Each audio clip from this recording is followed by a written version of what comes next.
Državna proslava ipak još uvijek postoji i vjerujem da će uvijek postojati.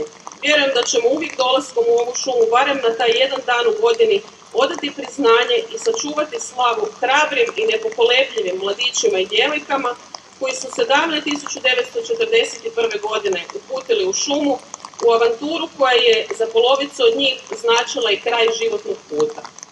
Spremno su prihvatili žrtvovati se jer su vjerovali da će njihova borba i njihova smrt za pravednu ideju, ideju jednakosti, ideju gradnje pravednog svijeta, svakako pravednijeg od onog u kojem su oni živjeli i umrli, nadživjeti njih i nadživjeti njihove krvnike.